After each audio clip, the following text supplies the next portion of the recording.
ഈ അവസ്ഥയില് ഏട്ടൻ ഇവിടെ തനിച്ചാക്കിയിട്ട് അവള് പോകുന്ന ഞങ്ങളും വിചാരിച്ചില്ല.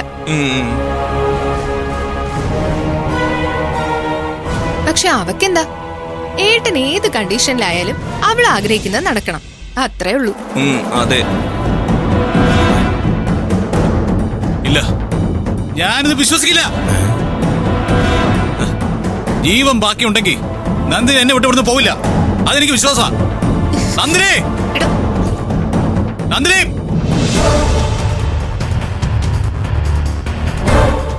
എന്താ ഇവിടെ? എന്തിനാ ഇവൻ കിടന്ന് ഇങ്ങനെ ബഹളം വയ്ക്കുന്നേ?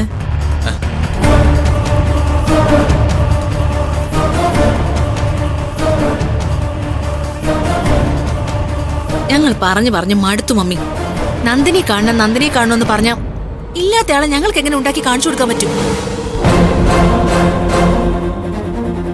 സൂര്യ, നിന്നോട് ആർക്കും ഇവിടെ ദേഷ്യമോ വൈരാഗ്യമോ ഒന്നുമില്ല. പിന്നെ അവൾ ഇവിടെ ഉണ്ടായിരുന്നെങ്കിൽ നിന്നെ പരിചരിക്കാൻ വേണ്ടി അവൾ ഇവിടെ നിർത്തുകയും ചെയ്യായിരുന്നു. പക്ഷേ അവള് പോയി.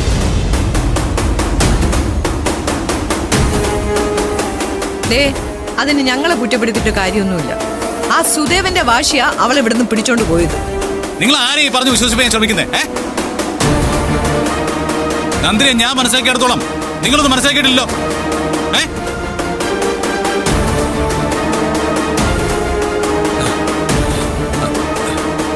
നന്ദിനി എന്നെ വിട്ട് പോവില്ല. നന്ദിനി ഇവിടെ ഇല്ലെങ്കിൽ അതിനർത്ഥം നന്ദിനിയെ നിങ്ങൾ എന്തോ ചെയ്ത് കളഞ്ഞു തന്നെയാ. വെറുതെ ആവശ്യമില്ലാത്ത ആരോപണങ്ങളൊന്നും ഉന്നയിക്കല്ലേ. അവൾ എന്തെങ്കിലും ചെയ്തിട്ട് നമുക്കെന്താ നേട്ടം? കൊല്ലാനുള്ള ദേഷ്യം ഉണ്ടായിരുന്നു നിങ്ങൾക്ക്. ചെയ്തിട്ടുണ്ടാവും നിങ്ങള്. അത് തന്നെ ഞാൻ പറഞ്ഞത്. നന്ദിനി ജീവനോടെ ഉണ്ടെങ്കിൽ എന്റെ മുമ്പിൽ വരുമെന്ന്. എന്നെ ഭക്ഷണം എന്തെങ്കിലും കൊടുക്ക്, കഴിച്ചിട്ട് കിടന്ന് ഉറങ്ങട്ടെ. എന്നെ സ്ഥിരമായിട്ടോടെ മയക്കി കിടത്താന്നാണോ നിങ്ങൾ കരുതിയിരിക്കുന്നത്? എനിക്ക് കാല് നിലനിർത്താൻ പറ്റില്ല, അതല്ലേ നിങ്ങൾക്ക് പറയാനുള്ളത്? ഇഴഞ്ഞായാലും ഞാൻ പുറത്തു പോകും. ഞാൻ നന്ദിനെ കാണും. ഭ്രാന്ത് കാണിക്കല്ലേ ഏട്ടാ. ഏട്ടൻ ഇങ്ങനെ താഴെ എത്തിയ അവൾ അവിടെ ഇല്ലെങ്കിലോ? ഞങ്ങൾ പറഞ്ഞ വാസ്തവാ.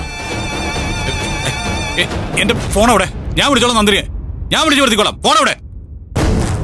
നിന്റെ ഫോണൊക്കെ എടുത്ത് മാറ്റി വെച്ചേക്ക. എന്തിനാ? ഫോണിൽ സംസാരിക്കാൻ പാടില്ലെന്ന് ഡോക്ടർ പറഞ്ഞുകൊണ്ട്. അത് നിന്റെ ആരോഗ്യ പ്രവർത്തനങ്ങളെ ബാധിക്കുന്നുള്ള ഉറപ്പുള്ളതുകൊണ്ട്. നിങ്ങൾ പറയുന്നത് കള്ള.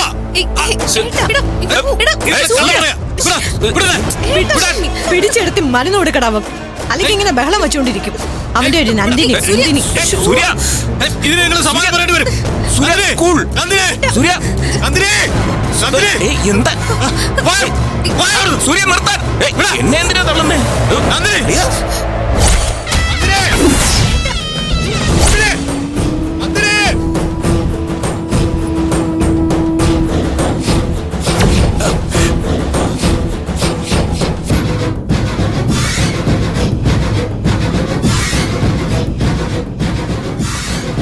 രാജു, വീട്ടു സാധനങ്ങൾ എന്തെങ്കിലും വാങ്ങാനുണ്ടെങ്കിൽ വാങ്ങണം. പ്രത്യേകിച്ച് സൂര്യക്ക് ഭക്ഷണത്തിനുള്ളത് വാങ്ങാം മേഡം. പിന്നെ ഈ വീടിന് ഞാൻ ചില ചിട്ടകളൊക്കെ വെച്ചിട്ടുണ്ട്. അത് എല്ലാരും പാലിക്കേണ്ടി വരും.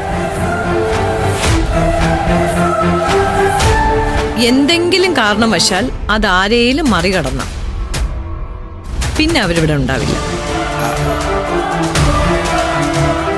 നിനക്ക് മനസ്സിലായോ?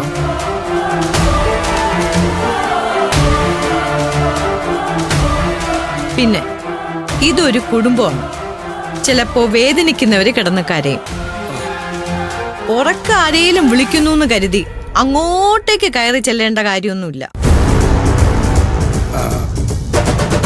അത് മനസ്സിലാക്കിയാ കൊള്ളാം.